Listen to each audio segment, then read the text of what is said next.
Hello दोस्तों, तो कैसे हैं आप सब। आज हम देखेंगे केमिस्ट्री पॉलिटेक्निक बिहार पॉलिटेक्निक के केमिस्ट्री के बारे में देखेंगे। इसमें हम फर्स्ट चैप्टर पढ़ लिए हैं पदार्थ की प्रकृति के बारे में। यदि आप वीडियो नहीं देखे हैं तो पहले ये वीडियो जाके देखिएगा। उसके बाद आज हम देखेंगे परमाणु संरचना के बारे में, यानी एटॉमिक स्ट्रक्चर के बारे में। चलिए देखते हैं। देखिए, यहाँ से स्टार्ट होता है आपका परमाणु संरचना यानी एटॉमिक स्ट्रक्चर। इसमें हमें मुख्य रूप से पढ़ना है परमाणु के संरचना के बारे में। जैसे देखिए, फर्स्ट पॉइंट इसमें होगा कि परमाणु के संरचना में क्या क्या होता है। जैसे देखिए, परमाणु के संरचना के मुख्य रूप से 3 भाग है। एक तो होता है प्रोटॉन, एक होता है न्यूट्रॉन और थर्ड होता है इलेक्ट्रॉन। ये मिलकर बनता है एक परमाणु। जैसे देखिए, केंद्र में रहता है प्रोटॉन और न्यूट्रॉन। उसके बाद इलेक्ट्रॉन जो रहता है केंद्र के चारों तरफ चक्कर लगाता है इलेक्ट्रॉन, जो कि यहाँ पे दर्शाया गया है। यहाँ देखिएगा, इलेक्ट्रॉन, प्रोटॉन और न्यूट्रॉन के कुछ गुण होता है, वह ध्यान रखिएगा। जैसे देखिए, इलेक्ट्रॉन का द्रव्यमान, आवेश और आविष्कार के बारे में याद रखिएगा। उसी प्रकार प्रोटॉन के भी और न्यूट्रॉन के भी। इलेक्ट्रॉन को लिखते हैं ई से, ठीक है। और ई पे यहाँ पे माइनस रहता है, यह ध्यान दीजिएगा। ई के ऊपर माइनस रहता है यानी इलेक्ट्रॉन। इलेक्ट्रॉन का द्रव्यमान जो हो रहता है वह शून्य रहता है। आवेश जो रहता है -1। आविष्कार कौन किया था? तो 1897 में किया था थॉमसन। इसका हम ट्रिक भी बताएंगे आपको आविष्कारक के नाम याद रखने के लिए। और सेकेंड है यहाँ पे प्रोटॉन। प्रोटॉन का जो चिन्ह होता है वह P+ होता है या हाइड्रोजन के नाभिक होता है। यहाँ पे ध्यान दीजिएगा, H+ जो लिखा हुआ है यहाँ पे, यह है हाइड्रोजन के नाभिक।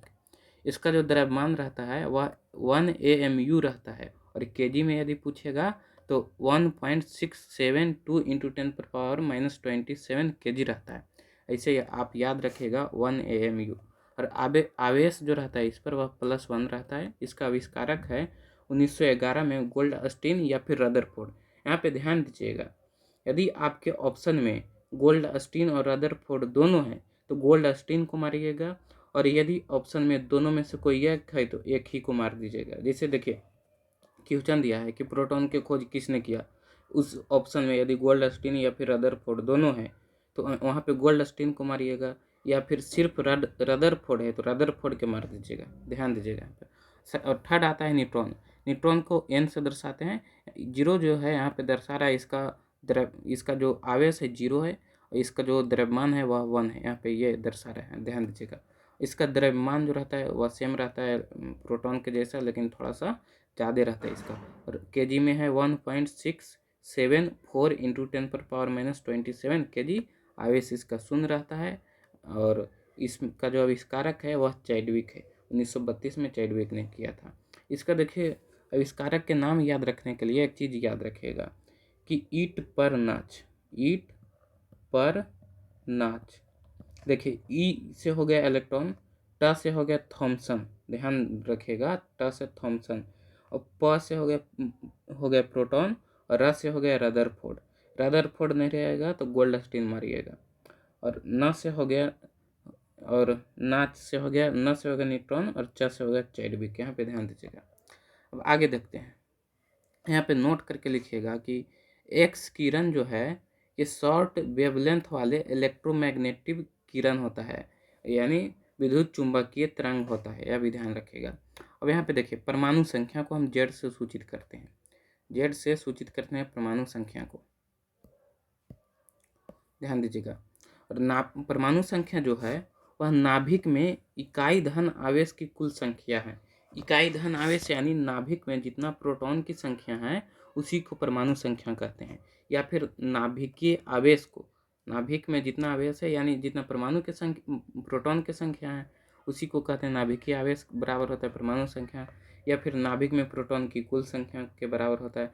या फिर कोई भी परमाणु में जितना नाभिक में प्रोटॉन होगा उतना ही उस परमाणु के चारों ओर इलेक्ट्रॉन जो है कक्षा में चक्कर लगाता है। या फिर यहाँ पे यह भी बोल सकते हैं कि कक्षा में इलेक्ट्रॉन की कुल संख्या परमाणु संख्या होगा। अब यहाँ पे एक चीज़ निकलता है कि Z जो होता है वह P के इक्वल होता है, और P जो है E के इक्वल होता है। P यहाँ पे क्या है? प्रोटॉन है। E क्या है? तो इलेक्ट्रॉन है। यह भी ध्यान रखिएगा मुख्य रूप से। सेकेंड पॉइंट है यहाँ पे द्रव्यमान संख्या, इसको बोलते हैं एटॉमिक एटॉमिक नंबर, या फिर ए से इसको सूचित करते हैं। यह जो रहता है और प्रोटॉन की संख्या प्लस न्यूट्रॉन की संख्या के बराबर होता है, यह भी ध्यान रखिएगा। जैसे देखिए भार जो रहता है या फिर द्रव्यमान जो रहता है कोई भी परमाणु या फिर परमाणु का, तो नाभिक में जितना रहता है प्रोटॉन और न्यूट्रॉन, उन दोनों के ही भार के बराबर रहता है। इलेक्ट्रॉन के भार जो है वह शून्य के बराबर रहता है, यह भी ध्यान रखिएगा। अब अगला जो है, यह ध्यान रखिएगा कि विभिन्न कक्षाओं में इलेक्ट्रॉन का वितरण किस प्रकार होता है। पीछे तो बताए हैं कि इलेक्ट्रॉन जो है चक्र नाभिक के चारों ओर घूमते रहता है, लेकिन किस प्रकार घूमता है, वह उस इलेक्ट्रॉन का वितरण किस प्रकार होता है वह ध्यान दीजिएगा। विभिन्न कक्षाओं में इलेक्ट्रॉन का वितरण, जैसे देखिए इलेक्ट्रॉन जो है वह कक्षा में रह सकता है, और हम कक्षा को हम यहाँ नाम देते हैं KLMNO, या फिर कक्षा को हम n से सूचित करते हैं, तो n बराबर 1, यानी k को हम 1 भी लिख सकते हैं, l को 2 भी लिख सकते हैं, और m को 3 भी लिख सकते हैं, n को 4 लिख सकते हैं, o के 5 लिख सकते हैं। यानी कक्षा इज इक्वल टू हुआ 1 या फिर k, 2 या फिर m, 3 या फिर n, 4 या फिर o, इसी प्रकार आगे बढ़ते जाता है। यहाँ देखिएगा कोई भी कक्षा है तो उसमें अधिकतम इलेक्ट्रॉन की संख्या कितना होगा वह इस बात पर निर्भर करेगा। जैसे देखिए एल या फिर 1 कक्षा में इलेक्ट्रॉन की संख्या अधिकतम जो रहेगा वह 2 रहेगा, यह भी ध्यान रखिएगा। क्यों रहेगा 2? यहाँ पे इसका जो फार्मूला होता है वो होता है 2 इंटू एन पर पावर 2, यह भी ध्यान रखिएगा। एन यहाँ पर क्या है, एन जो है कक्षा है, जैसे जैसे कक्षा की संख्या बढ़ेगा वैसे वैसे इलेक्ट्रॉन भी बढ़ते जाता है। जैसे देखिए यहाँ पे फर्स्ट कक्षा में यानी n इज इक्वल टू 1 रखेंगे, तो इसमें जो अधिकतम इलेक्ट्रॉन की संख्या आएगा वह 2 आएगा। इसी प्रकार सेकेंड कक्षा में इलेक्ट्रॉन की अधिकतम संख्या 8 आता है, थर्ड में 18 आता है, फोर्थ में 32 आता है, फिफ्थ में 50 आ सकता है, लेकिन अभी कितना है तो 50 से कम है। और यदि और तत्व खोजा जाएगा बाद में तो इसी कक्षा में रह सकता है, यह भी ध्यान रखिएगा। कक्षा में इलेक्ट्रॉन की संख्या के सूत्र जो रहता है वह 2 इंटू एन पर पावर 2 रहता है। एन क्या है तो कक्षा की संख्या है, यह भी ध्यान रखिएगा। अब अगला यहाँ पे ध्यान रखिएगा कि पॉइंट, अंतिम कक्षा में कोई भी परमाणु है तो उसका अंतिम कक्षा में 8 से अधिक इलेक्ट्रॉन नहीं रह सकते, यह ध्यान रखिएगा। लेकिन यहाँ पे कंडीशन है, लेकिन अंतिम कक्षा से पहले वाले कक्षा में इलेक्ट्रॉन की अधिकतम संख्या 18 हो सकता है। अंतिम कक्षा में 8 से अधिक इलेक्ट्रॉन नहीं हो सकता है, लेकिन अंतिम कक्षा से एक पहले वाले कक्षा में अधिकतम इलेक्ट्रॉन की संख्या 18 हो सकता है, यह ध्यान रखिएगा। लेकिन यहाँ पे एक बात है, जैसे देखिए चौथा कक्षा में यदि 32 इलेक्ट्रॉन तभी हो सकते हैं जब पाँचवीं और छठी दोनों कक्षा में भी इलेक्ट्रॉन उपस्थित हो। यहाँ ध्यान दीजिएगा कि कोई भी परमाणु है उसका यदि चौथा कक्षा है उसमें 32 इलेक्ट्रॉन तभी होगा जब उस परमाणु के पाँचवीं और छठी कक्षा में भी इलेक्ट्रॉन उपस्थित रहेगा, तो चौथा कक्षा में 32 इलेक्ट्रॉन उपस्थित रह सकता है अधिकतम। अब यहाँ पे देखते हैं उपकक्षा और इलेक्ट्रॉनिक विन्यास के बारे में। यानी उपकक्षा और इलेक्ट्रॉनिक विन्यास में इलेक्ट्रॉन के भरने के क्रम के बारे में देखेंगे। जैसे देखिए यहाँ पे इलेक्ट्रॉनिक विन्यास किस प्रकार से निकालते हैं। जैसे देखिए 1s2 2s2 2p6 3s2 3p6 3d10, यहाँ पे इस प्रकार से। जैसे उपकक्षा जो है, जैसे मान लीजिए कोई कक्षा हो गया, के हो गया या फिर A1 हो गया कक्षा है, और यही कक्षा जो है फर्स्ट कक्षा एक उप कक्षा रहता है फर्स्ट कक्षा के। इसी प्रकार सेकेंड कक्षा के 2 उप कक्षा रहता है S और P। इसी प्रकार थर्ड कक्षा के 3 उप कक्षा रहता है S P D। इसी प्रकार फोर्थ कक्षा के 4 उप कक्षा रहता है S P D F। इसी प्रकार से आगे बढ़ते जाता है, ध्यान दीजिएगा। यहाँ देखिए अब उपकक्षा में जो है इलेक्ट्रॉन कितना रहेगा उसका सूत्र। जैसे देखिए कोई भी उपकक्षा है तो जैसे एस है, एस उपकक्षा में अधिकतम इलेक्ट्रॉन की संख्या 2 रह सकता है। इसी प्रकार पी जो है उसमें अधिकतम इलेक्ट्रॉन की संख्या 6 है।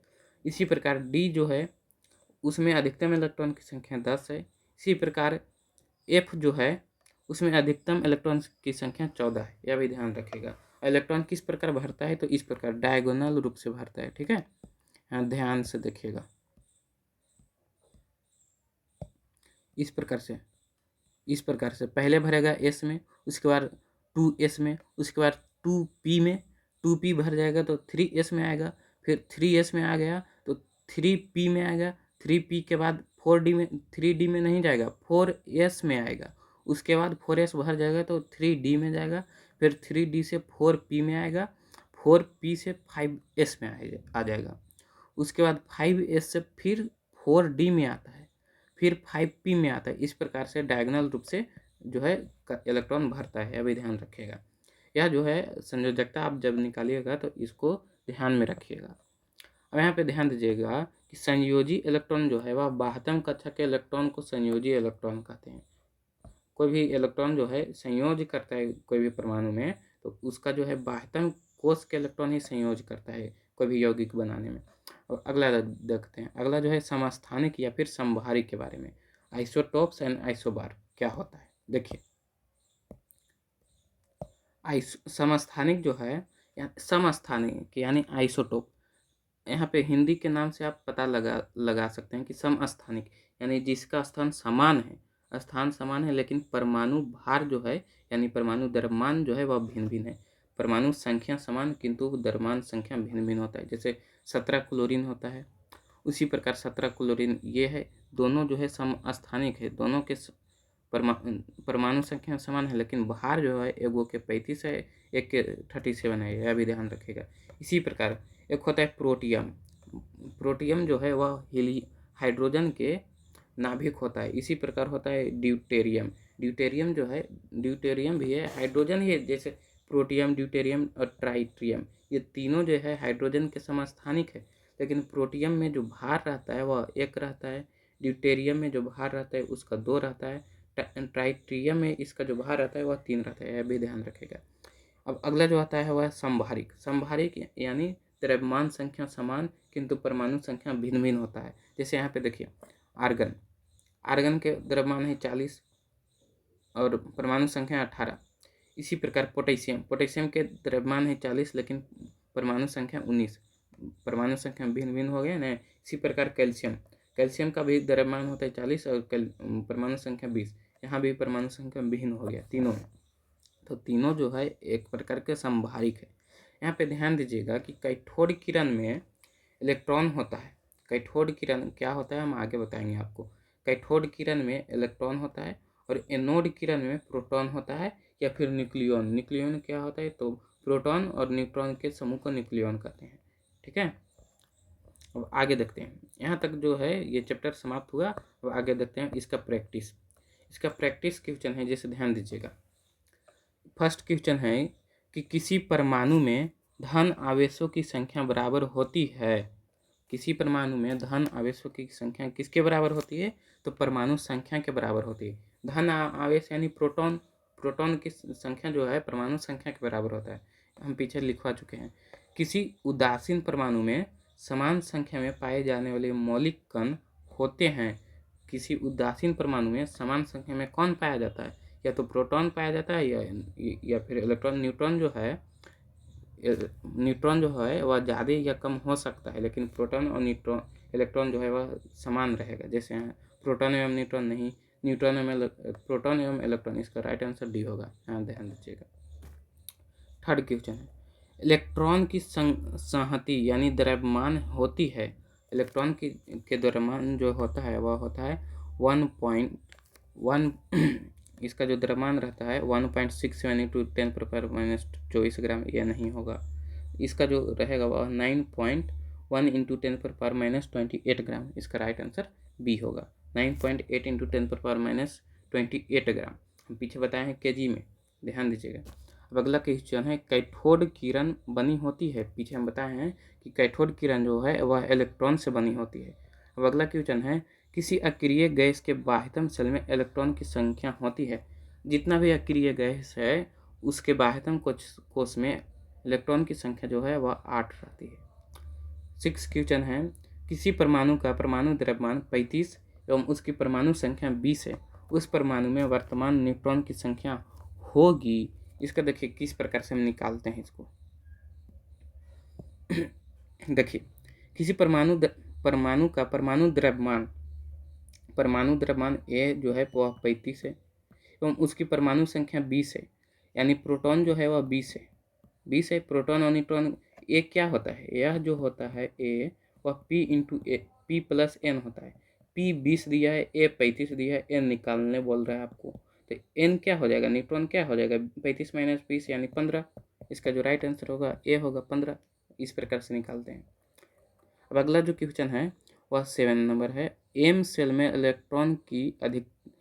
इलेक्ट्रॉन की संख्या होती है, यहाँ देखिए K L M N, third number पे आया सेल, तो थर्ड सेल में कितना रहेगा इलेक्ट्रॉन की संख्या, इसका जो है 18 होगा आंसर। जैसे देखिए इसका जो फार्मूला होता है वह होता है 2 इंटू एन पर पावर 2 इंटू एन पर पावर स्क्वायर रहता है, एन स्क्वायर रहता है, ठीक है। तो 2 गुने 3 पर पावर 2, 3 पर पावर 2 कितना होता है 9, यानी 2 इंटू 9 इज इक्वल टू 18। इस प्रकार से हम निकालते हैं, ठीक है। अब अगला क्वेश्चन है वह एल्यूमिनियम 13 का इलेक्ट्रॉनिक विन्यास खोज रहा है। यहाँ देखिए पीछे जो है हम इलेक्ट्रॉनिक विन्यास निकालने के लिए बताए थे कि किस प्रकार से हम भरते हैं सेल को। जैसे देखिए 13 एल्यूमिनियम है तो फर्स्ट कक्षा में 2 इलेक्ट्रॉन भरेगा, सेकेंड कक्षा में, जैसे यहाँ देखिए आपको बता देते हैं 1s, यहाँ लिखिएगा 1s2 यहाँ पे रहता है।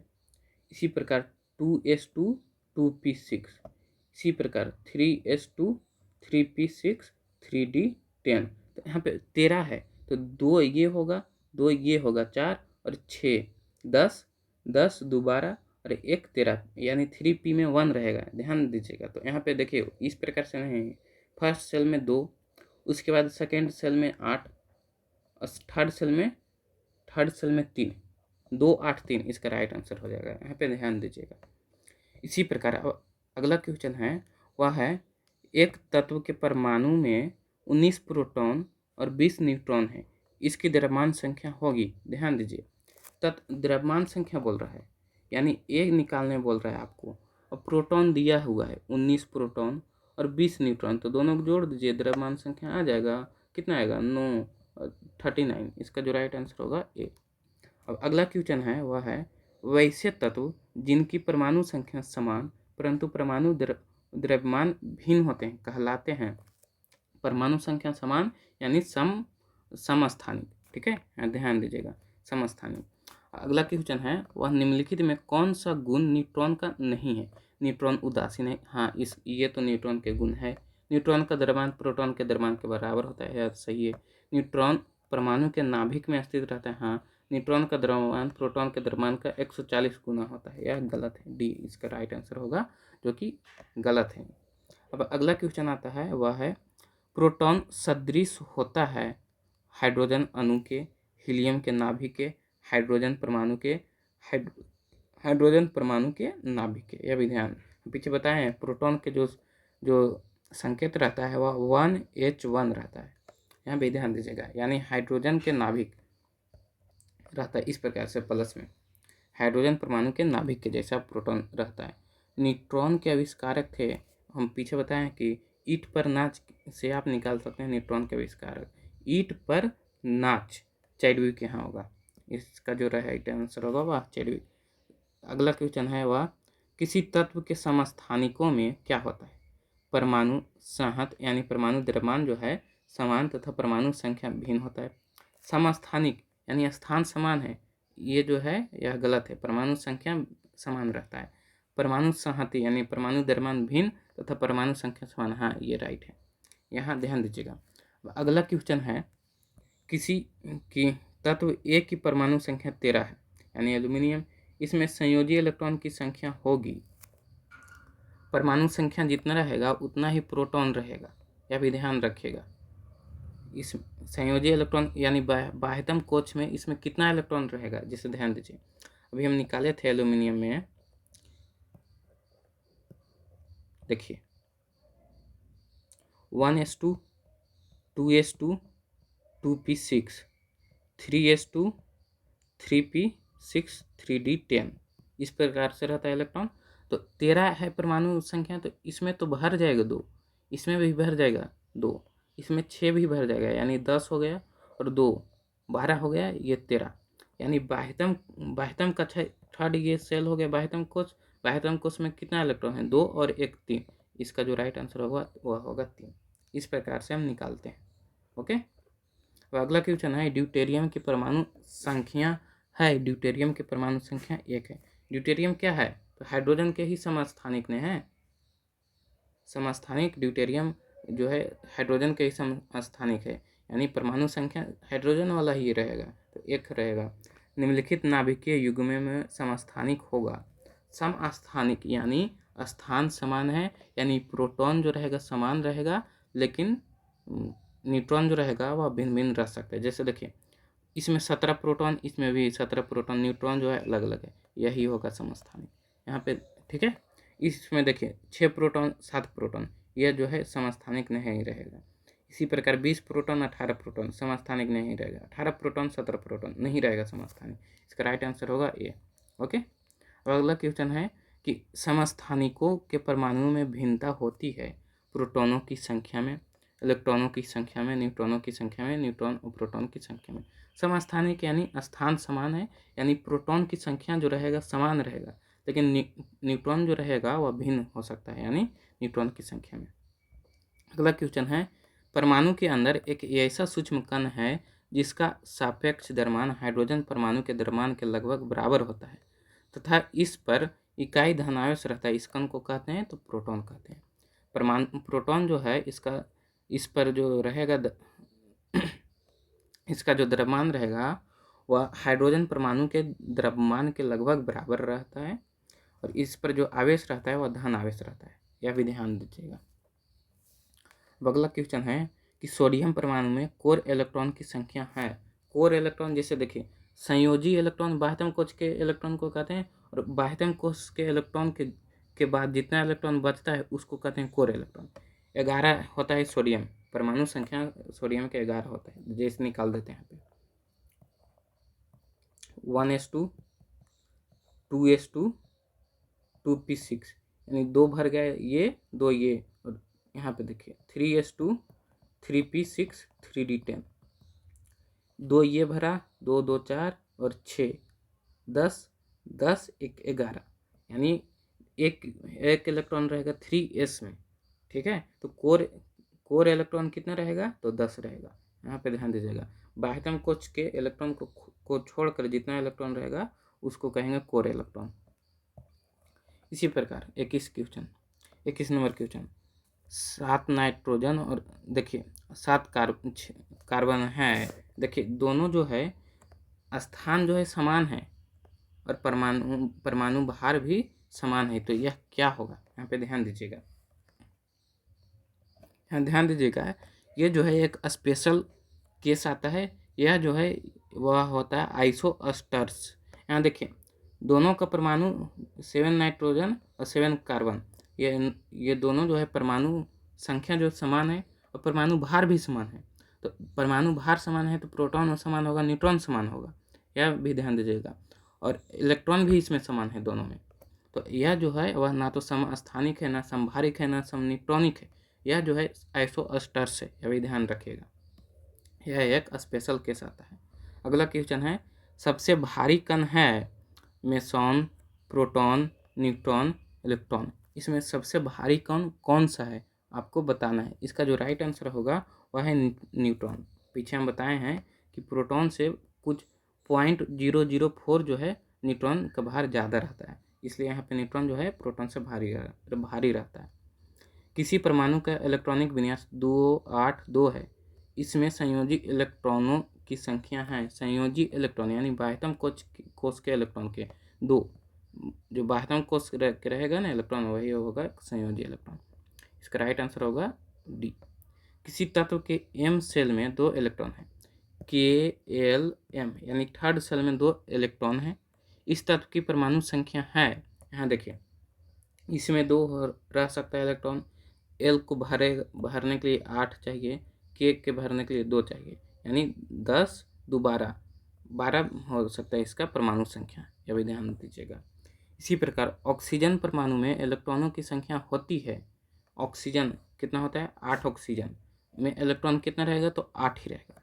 ठीक है, इसी प्रकार फादर ऑफ एटम की उपाधि मिली थी तो डाल्टन को। फादर ऑफ एटम किसको बोलते हैं? डाल्टन को।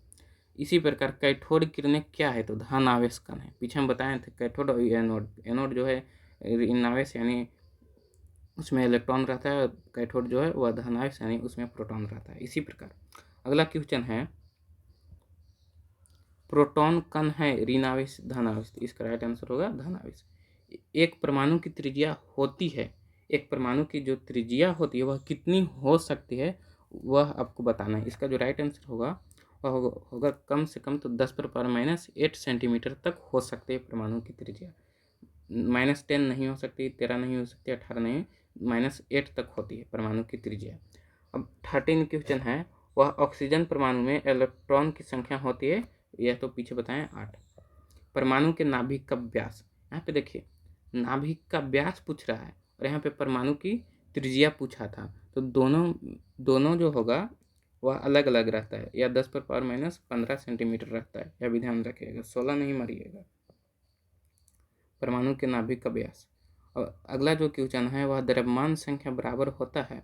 द्रव्यमान संख्या क्या होता है? n द्रव्यमान संख्या